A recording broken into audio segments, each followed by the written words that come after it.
The Lord be with you. And with your spirit. Reading from the Holy Gospel according to St. John. Glory to you, Lord.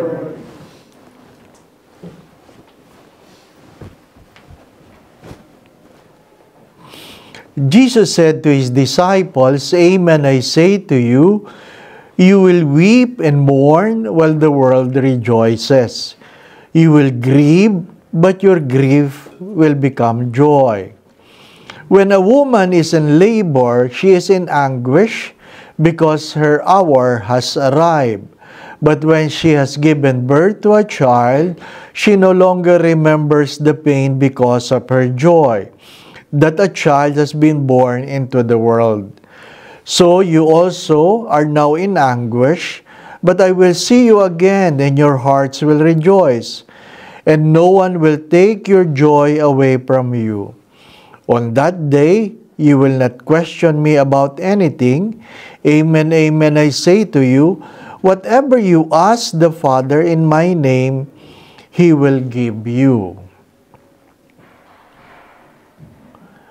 The Gospel of the Lord. Praise to you, Lord Jesus Christ.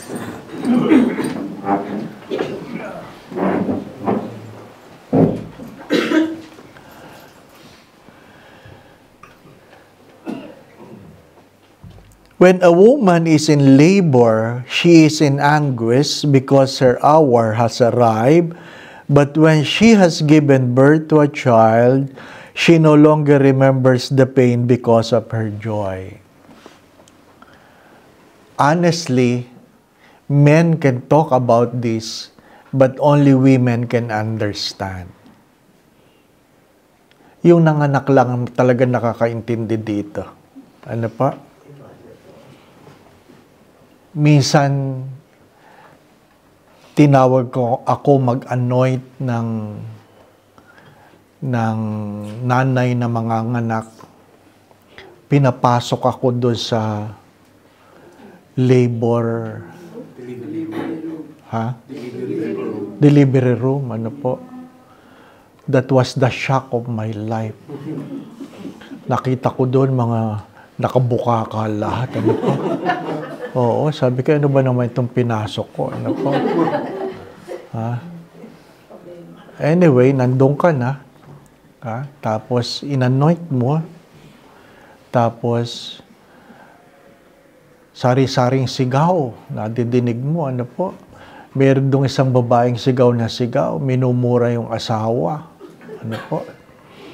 At sabi ko doon sa komadrona, yung sabi, Nurse, kawawa naman siya. Wala ba kayong ginagawa pagka ganyan?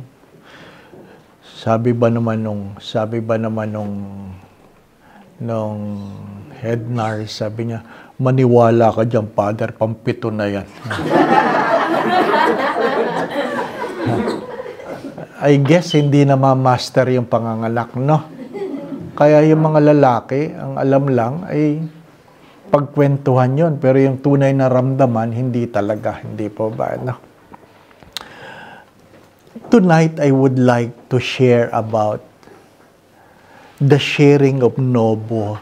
Ano po? Kung naalala niyo yung sharing ng Nobo, ano po? Ang nakakaintindi lang rin noon yung may asawa. Ano po? May asawa. Ha? Kahit akong pari, ang alam ko lang ay kwento, pero hindi ko tagalubusang maintindihan. Mapalad ako kasi ang aming ama, pag nag-aaway sila ni mama, pwede naming tanungin. Sabi, At doon ko naintindihan ang buhay pag-aasawa ay punong-puno ng misteryo. Ano po? Punong-puno ng misteryo. Ha? Pag nagagalit si mama, tatanungin ko si papa, ano po? Kadalasan na sagot niya, di ko alam. Ay, puro misteryo, ano po? So yung mga mister, alam nila yan, ba't nagalit ang misis mo? Di ko alam. Di pa ba, no? So bahagi ng buhay mag-asawa. Ang 3 beses siya nag-away tungkol sa relihiyon kasi Protestante ang tatay namin, Katoliko ang nanay namin. Yun lang ang matinding away na alam ko, na muntik sila maghiwalay. Ano po, muntik sila maghiwalay. Pero yung ibang away, petty things. Meron silang isang away, na galit ang nanay namin. Galing kami sa pagsimba, tapos okay naman yung misa, kaya lang pag-uwi namin, galit na galit ang nanay namin. Nung una, hindi maintindihan ng tatay ko. Hindi maintindihan ng tatay ko. Later on, naintindihan namin. Ang alin? Kasi may book table do sa simbahan. Niyaya ng nanay ko yung tatay ko. At bumili yung nanay ko ng libro, How to Make Your Husband Happy. Bumili. Tapos nagkwentuhan sila, tapos umalis ang tatay ko, nagalit ang nanay ko. Tapos pinag-iisipan namin, ano kayang kinagalit? Ano po? Yung pala, kinagalit ng nanay namin, hindi bumili ng tatay ko ng libro, How to Make Your Wife Happy. Bahagi yun sa misteryo. Ano po? Kaya yung mga dalagat binata, pag nilayan yung mabuti yan, ano po? Aba, sadyang marami kayong payong maririnig. Pero pag mag-aasawa na kayo, ibang-iba sa kwento ng buhay. Hindi po ba? Ano? Ibang-iba. Ha? Ano lamang ang paalala? Unang-una, kahit gaano kabuti ang Diyos, kahit gaano kalaki ang pagmamahal ng Diyos, hindi kayang ipagsanggalang ng Diyos ang sino man sa atin sa anumang uri ng kalungkutan, kahirapan, kabiguan. The first reading is all about it. Inassure niya si Saint Paul. Inassure niya. Pero, alam natin kung ano nangyari kay Saint Paul. Alam natin ang kwento ng buhay niya. Anong meron sa gospel? Well, sadyang bahagi ang pagluluksa, pagluha, ano po, kung saan makikita mo ang mundo, masaya. Diba? Anong sabi nila pag ikaw ay nag-asawa? Pag napangasawa mo ang talagang tamang lalaki o babae, ang sasabihin mo sa buhay mo, you are complete. Diba? I am complete.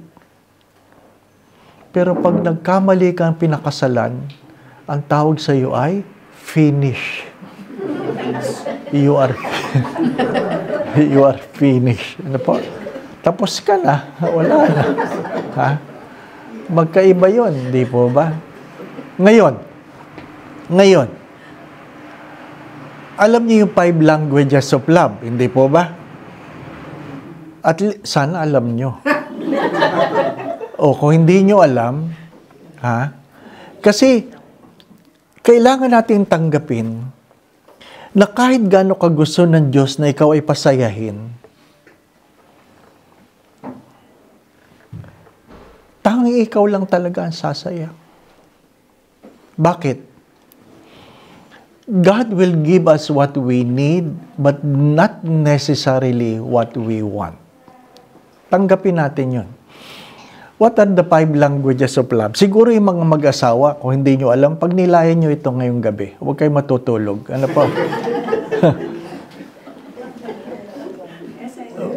5 languages of love. People feel that they are loved, number 1, if they are being listened. Pag mayroong quality time, pag inupuan siya ng mister niya, ng misis niya, nag-usap sila, feel niya, love siya. Quality time ang tawag doon. Ano pa? Yung iba naman, feel nila, pag love sila, pag sila ay nireregaluhan. Gifts. Kaya yung iba, nakuha lang sa regalo. Di po ba? Ano? wala. Oh, bakit pangit yung asawa mo? Oy, ang dami niyang regalo sa akin. Kasi ang language of love mo, gifts eh. Di ba? Ano? Pangatlo, touch. Touch. Sadyang may mga taong gusto nilang sila'y hinahawak-hawakan. Pag umiiyak, niyayapos. Oh. Kahit anong problema, ang problema ko, iyapos silang ni Mister. Wala na yung problema. Kasi naramdaman niya, niyapos siya. Ano po? Yung iba naman, service. Service. Ha? Talagang, pinaglilingkuran, pinagluluto, di ba? Inaasikaso. Ha? Si Mister yung namamalansya, naglalaba. Service, oh. Di ba? Naglalampaso. Oo. Yun ang kanyang love language eh.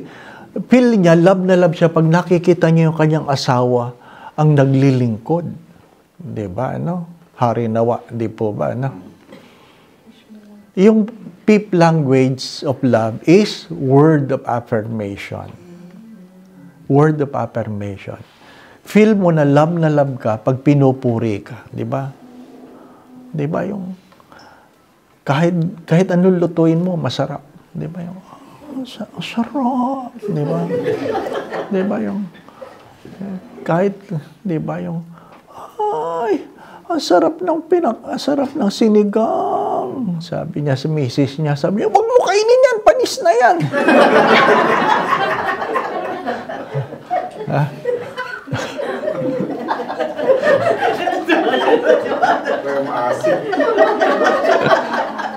Ganun talaga buhay mag-asawa, di ba? No? Ganun talaga buhay mag-asawa. Totoo ito. Totoo ito. What are your love language? Kahit gaano ka kamahal ng asawa mo, pag ang kanyang ginagawa ay hindi yun ang love language mo, hindi mo na-appreciate. Kahit gaano ka kamahal ng Diyos, pero hindi yan ang love language mo, feel mo hindi ka love ni Lord. Why?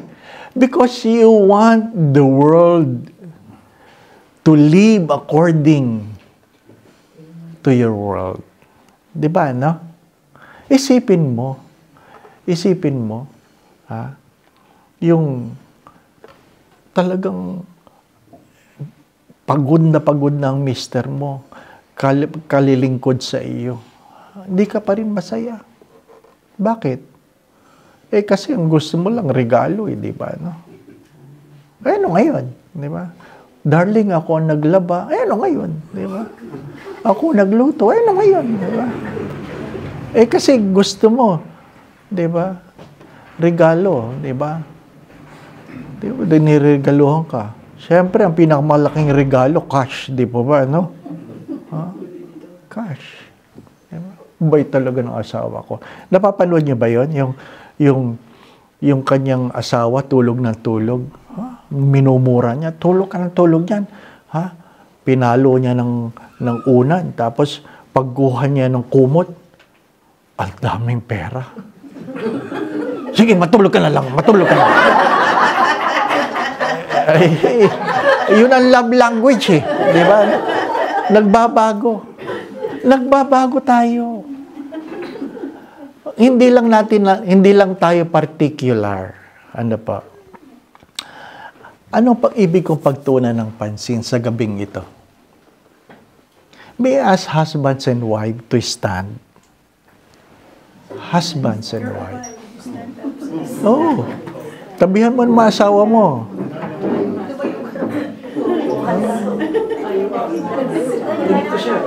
Oh, grabe. Hindi mo man lang sunduin.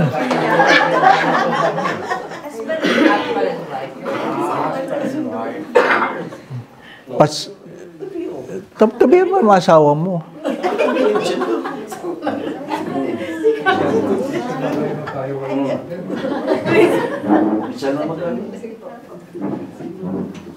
Ganun yung asawa niyo katabi niyo, ha? Oo.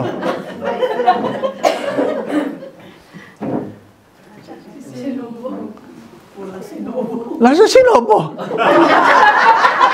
Sinobo pa mo din ang homily ngayon? Nasa Sinobo. Nasa Sinobo? Nakatulog yun.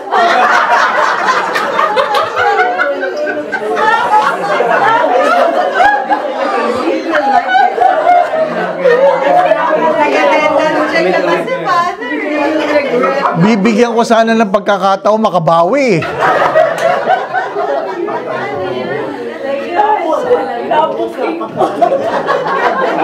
Na-booking tuloy.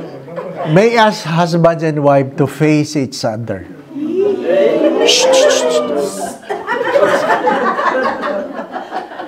Face each other. Serious ako ha, serious.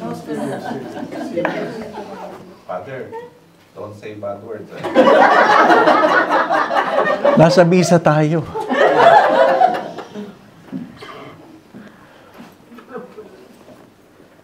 Tama-tama, nasa gitna na tayo ng pilgrimage, no?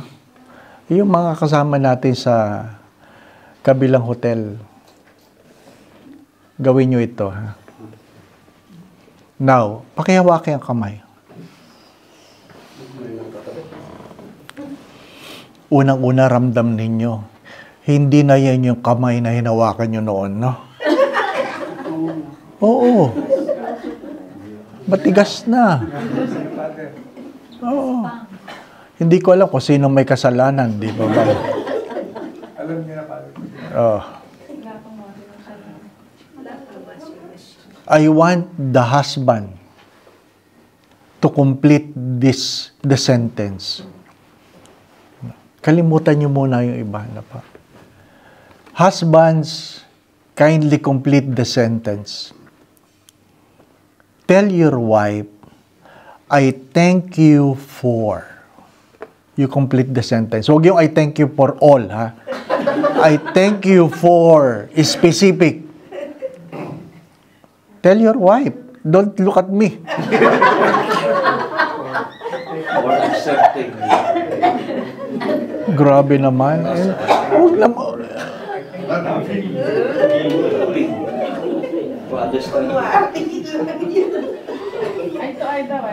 Shh. Doc Maning, tapos ka na? Tapos na. Sabi ko po, I thank you for learning to cook.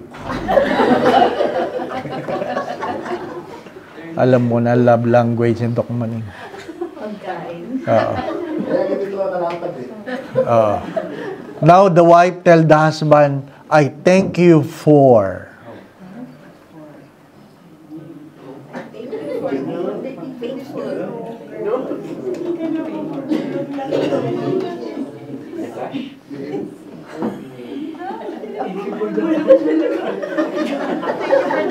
Shh. Ba't bingi? Nalakas po ba, Father? Hindi. Kayo, dapat basta madinig ng asawa. Ano po? Nadinig, oo. Okay na? Ito na. Abay, 10 ito, 10.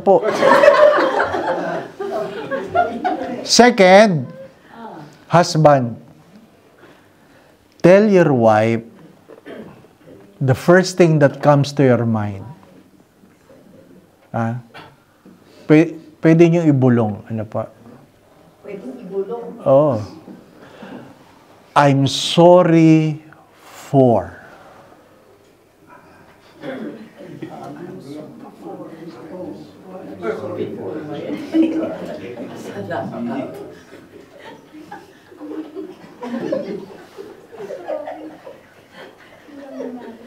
Parang hindi naniniwala sa Tita Omi. Hindi naman marinig.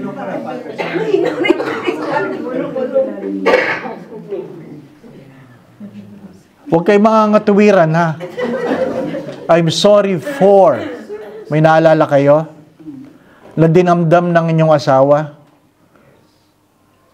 Hindi lang kahapon, ha? Matagal na. Okay? Yan. I'm sorry for. Now the wife tells the husband, I'm sorry for.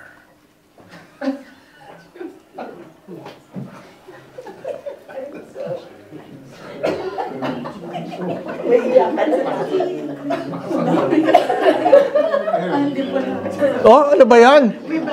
May bawi pa eh. Father, ang sinabi, madami kasi. Bibigyan na namin kayo ng notebook sa kabuhay. Okay na? Father, walang masabi si Lee. Ay, mag-sorry. Madami. Oh, dami. Pwede naman ituloy mamaya. Pwede ituloy. I'm just giving you an idea. Ano pa? Because, seriously,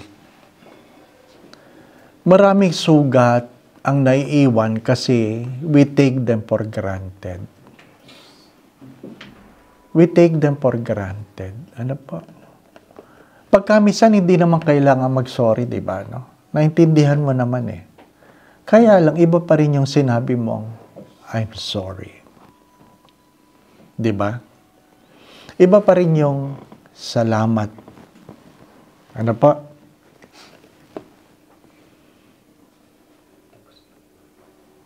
Now, I want the husband to tell your wife, I love you.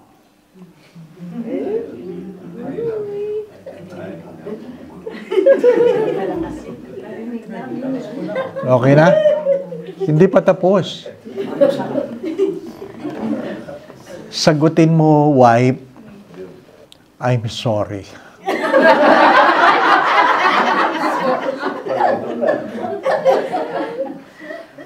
Ha? Di ba? I want you to understand this. I love you.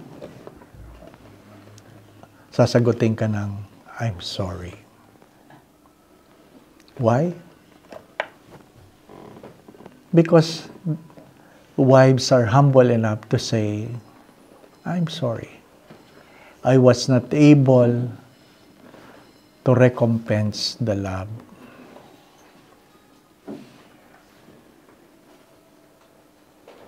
Now, I want the wife to tell your husband, I love you. I love you.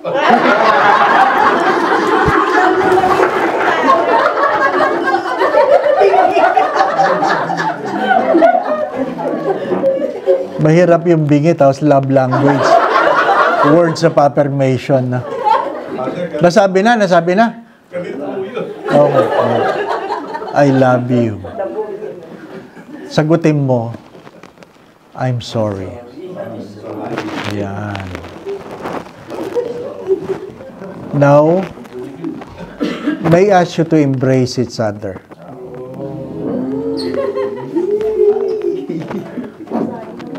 Huwag mong bibitawan.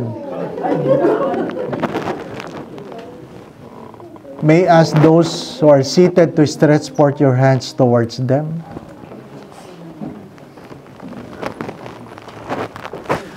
Panginoon, idinudulog po namin sa iyo itong aming mga kapatid. Kilala mo sila.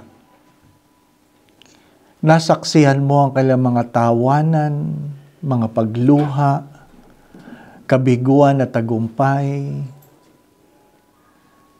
Nasaksihan mo, Panginoon,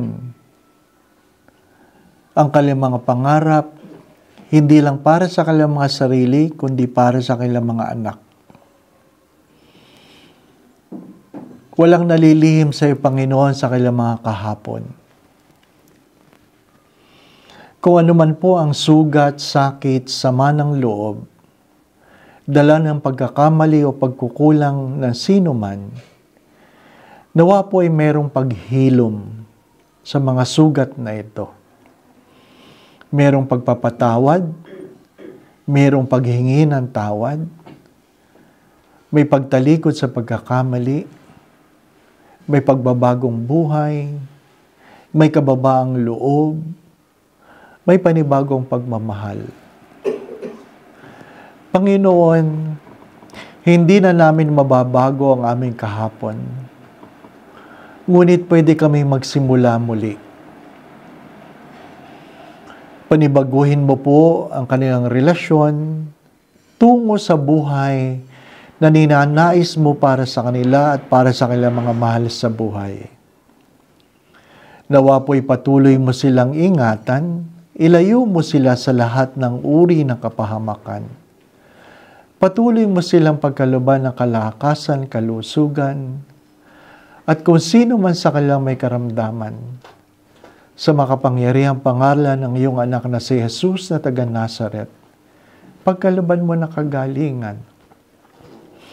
Patuloy mo silang gabayan sa kanilang mga iniisip at ginagawa, sa kanilang hanap buhay, sa kanilang mga negosyo. Panginoon, kung meron man sila pinagdadaan ng suliranin o problema sa kasalukuyan, tuwangan mo sila. Alisin mo ang kanilang mga pagkatakot at pangamba. Dagdagan mo po ang kanilang pananalig at pananampalataya sa iyo. Panginoon, nawa po sa pilgrimage na ito, regaluhan mo sila. Kung anuman ang mga pangarap sa simula ng araw ng kanilang kasal, kung meron mang hindi natutupad, nawa po'y matupad po ito. Kayo na po ang magregalo. Sorpresahin mo po itong iyong mga anak. Hindi mo napigil ang pagluha, pero pinunasan mo ang kanilang mga luha. Dagdagan mo po ang kanilang mga ngiti. Nawa po, Panginoon, dagdagan mo ang kanilang mga panahon sa bawat isa, panahon ng pagmamahalan. Nawa po, makita nila ang supling ng kanilang mga supling. At makita nila ang kaganapan ng kanilang mga pangarap.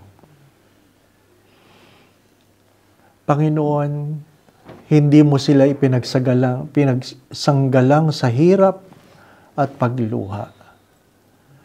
Dahil sadyang ang iyong biyaya ay higit sa mga ito. Kung ano man po ang kailang mga panalangin at pagdulog, Panginoon, kami bilang isang sambayanan, itinataas namin sila sa inyo. Sa tulong at panalangin mga banal, lalong-lalo po ng mahal na Birhen, gayon din ni San Jose. Pagpalain mo po mga mag-asawang ito. Sa ngalan ng Ama, Anak, Espiritu Santo. Amen. Kiss.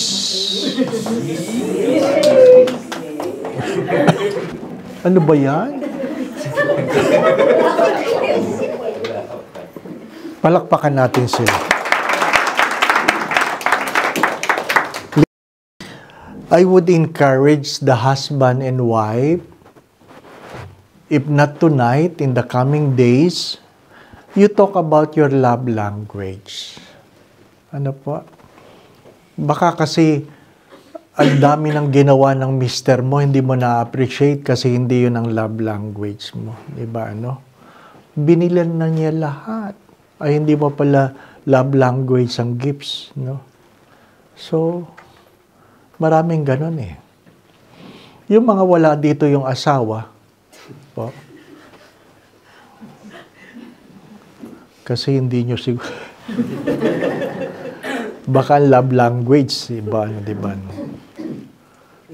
Kasi, mahirap naman mag-judge. Di ba yung pag quality time, kahit saan magpunta yung asawa, sinusundan eh. Quality time.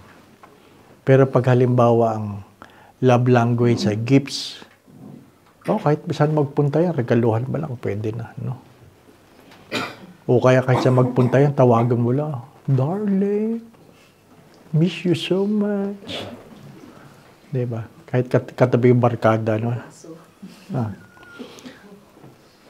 You know your love language. You know your love language. For husbands and wives na wala dito, ano po, yung kapartner, also think about this. What are the things you are grateful about? What are the things you think your spouse was hurt because of you, take time to say, I'm sorry. Ano po? And hopefully, we are able to understand that love is not an emotion. Love is not an emotion, but a decision. A decision.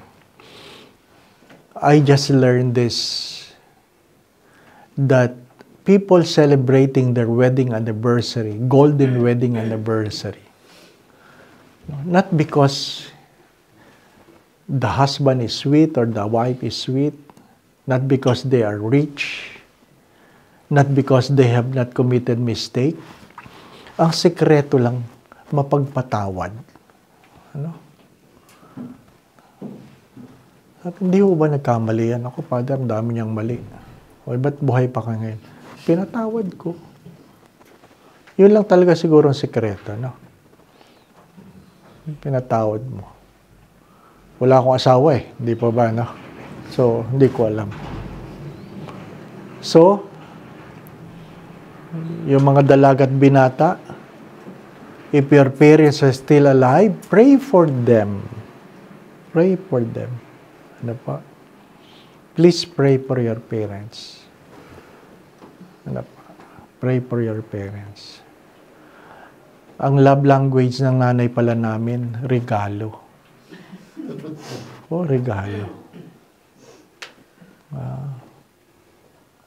Hindi na intindihan wala pa yung libro ng 5 languages of love noon eh. So hindi nabasa ng tatay ko. Regalo. Ba't namin nalaman na regalo? Kasi may dementia na eh. Pero pag binagyan mo ng 2,000, naalala ko eh. Oo, talaga nga. Pag si mama. So, malay nyo. Kayo din, di po ba? No?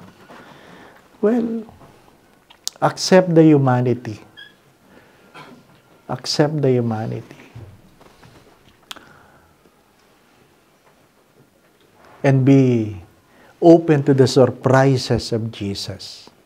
Ano pa? By the way, husbands and wives, be assured you will be surprised. You will be surprised. I do not know what kind of surprises. I know you will be blessed. The Lord be with you. And with your spirit. And may Almighty God bless you and your family, the Father, the Son, and the Holy Spirit. Amen. We go in peace to love and serve the Lord. Thanks be to God.